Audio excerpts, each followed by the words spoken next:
संपूर्ण राज्यामध्ये आज हनुमान जन्मोत्सव मोठ्या उत्साहात साजरा होत आहे. आपण सध्या बुलढाणा जिल्ह्यातल्या मेघ तालुक्यातील खंडाळादेवी इथे या ठिकाणी देखील भाविक जे हनुमान जन्मोत्सव मोठा उत्साहात साजरा करत आहे.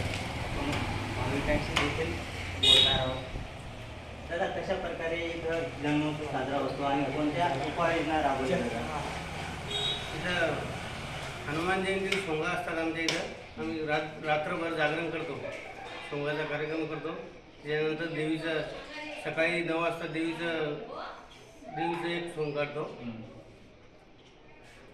बरं, या ठिकाणी सोंगाचं देखील आयोजन होत आहे आणि आपल्यासोबत जे भाविक आहे, छोटे छोटे लहान मुले देखील आहे. आपण यांच्याशी देखील बोलणार आहोत. खरं तर भैया, कसं वाटतं नेमकं हनुमान जन्मोत्सव निमित्त आज काय कोणती श्रद्धा आहे?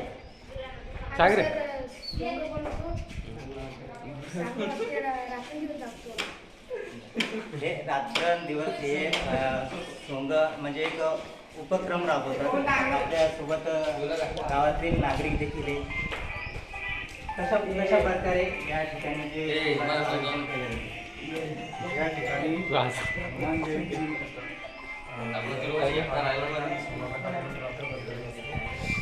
आणि म्हणजे याच्यावर महाभारत, रामायण रात्री समोर करत असतो. त्यात लहान लहान मुलं पण तसं भाग घेतात, सहभाग करतात. भरत, शत्रुघ्न, राम, लक्ष्मण असे वेगवेगळे दशरथ राजा, रावणाची आमच्या तासाला गेल्या वर्षीपासून आता छावा पिक्चरवर जसे बनलेले तसे ही एक कचेरी संभाजी महाराजाच्या मंदिर आहे. हां, या ठिकाणी आज हनुमान जन्मोत्सवानिमित्त शिवाजी महाराज यांचे जो छावा चित्रपट आहे याचा देखील एक उपक्रम राबवला जात आहे. सिटी न्यूजचं गजानन राऊत, मेखर, बुलढाणा.